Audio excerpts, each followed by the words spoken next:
हाँ भाभी, राखी में आवत नहीं हमें बात। अरे बाप रे बाप, इतना हमरा मरद के सारा पैसा खर्चा करा दी हन। खाली झोला लेके आवेली या भरल झोला लेके जाली ना, ई हम ना होखे दे। देखी ना दीदी, हमारा और भाई चल जाए से हमरा नहीं हर, हमरा भाई के राखी बांधेला बा। हाँ तो हम राखी कैसे बांधे? एगो काम करेम, हमहू रउआ नहीं हरे आ जाए। अरे बाप रे बाप, ई त हमरा नहीं हो रही हन, त हमरा मर्दों के पैसा खर्चा करई हन, आ हमरा माइयो बाप के पैसा खर्चा करई हन। हमरा मम्मी पापा के इनकरा के कपड़ा खरीद के देवे के पड़ जाई। ना ना, ई ना होखे देम। दीदी सुनी ना, पहले रउए ही हमरा के राखी बांध जाए इनका के, ओकरा बाद ही हमरा के लेके चल जाई हन नहीं हर। ठीक बा भाभी, तब हम चल आएम। ठीक बा।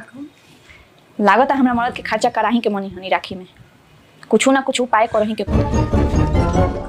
बाबू अब दीदिया के का देबो राखी बंधाई? सोचे तनी कपड़े उपड़े दे दे। हाँ बेटी के साड़ी देबो, गहना दीहो कोनो। गहना में का दे? एगो कान में के किन के झुमके दे दो। ढेर दिन से कहतिया कि भैया से राखी बनाई, झुमका दिवा दो, झुमका दिवा दो।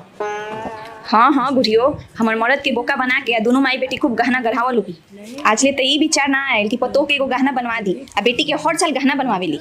हां ठीक है, कहत है गहने दे दे। झुमको दे दी हो, साड़ियों दे दी हो। आई तो पहिन के जाई तो ओकरा ससुराल कहियो सनु कि भाई साड़ियों देले बा, झुमको देले बा। एगो तो बहिन बिया, कौन दूगो चार बा?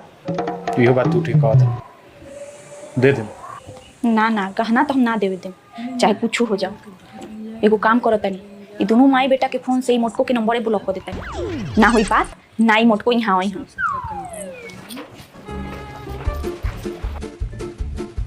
ए जी मोबाइल दीता। पहले फोन। अच्छा कोनो लड़की से बतियाता नहीं, हम समझ गए नहीं, यही से रउआ फोन नहीं खी दे। हमेशा सके करत रहे, एक बता रहा ला कर ले लू चेक। हाँ ली। बिना मतलब के खाली बोलत रहे के बा। मम्मी जी तो सुतल बड़ी, जाता नहीं मोबाइल ले ले।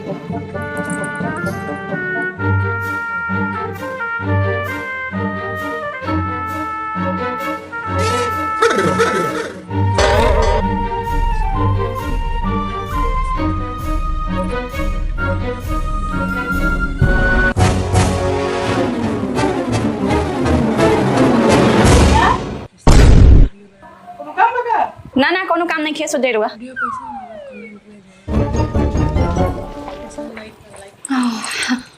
चलो दोनों आदमी के मोबाइल से तो ब्लॉक कर देनी, अब टेंशन खत्म हो रहा है। पर आ रही है झुमका पहनने वाली।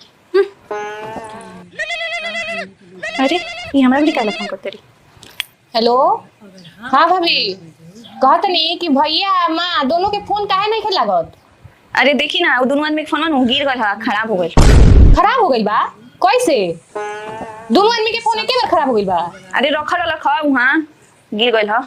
हाँ तो माई से कह देम कि हम राखिए के दिन आएम, पीहू के पापा के छुट्टी नहीं खे। ए दीदी सुनी ना, राखी में तो रोड भैया रहबे ना करी हन। वो काहे? वो जाता रन ट्रेनिंग में बाहर। जा, अब की बार तो अपना भाई के राखी ना बन पाएम। जाए दी, हम आए मारुआ सिंघोड़ा में राखी बांध देम, आ तनी माइयों से मिल लेम। ना ना, हम नहीं होनु जाता नहीं उनकरा साथे ट्रेनिंग में। ई कैसन ट्रेनिंग बा कि पूरा परिवार जाता? खास तरीका के कंपनी बनैले बिया ट्रेनिंग करेला। कोई बात ना, भगवान करस कि वो अच्छा से कमास कि हम अगला बार और ढेर नेग ले। ठीक बा। ठीक बा। अब हमहू ब्लॉक कर देते मोटको के, ना तो हमरा के परेशान करी हन। आ राखी के दिन तीनों फोन बंद कर देम। बाबू देख ना दीदिया अभी लेना आई, अब फोनो लगावते तो फोन नहीं खेलागत ओकर। अरे राखी नु हो, राखी के दिन हमरा के राखी बने से चूक नहीं के सकत। कितना दिन से कहत रखिए कि माई झुमका दिवा दे, भैया से झुमका दिवा दे। हां नार से लगे खुशी के मारे। अहन कैसे? हम तो सारा खेला कह देले बनी कि हम नहीं जाएम से ट्रेनिंग में। बड़ा का झुमका पहने वाली भइल बड़ी, अब तो सारा गहना कपड़ा हमरा मिल जाई। ए कनिया अच्छा अच्छा खाना बनैलू हनु? हमार बेटी नु अच्छा अच्छा खाना खाए के बड़ी शौकीन हिया। हाँ मम्मी जी बना देले बनी अच्छा अच्छा खाना। अच्छा खाना इनकर बेटी ला हम थोड़ी बनैले बनी, हम तो अपना भाई ला बनैले बनी। इनकर बेटी आई तब नु खई हम। या जी प्रणाम। मम्मी जी प्रणाम। प्रणाम दीदी। खुश रह बउआ। अरे हमर भाई आ गेला, राखी बांधी बैठ।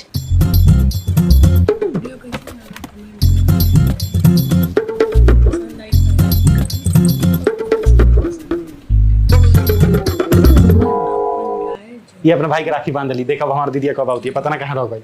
आवते हुई। हाँ ए मम्मी जी हमरा नहीं खिलावत कि दीदी आई हन ई गहना वा सरिया हमरा के देना दी माई हमारे नहीं।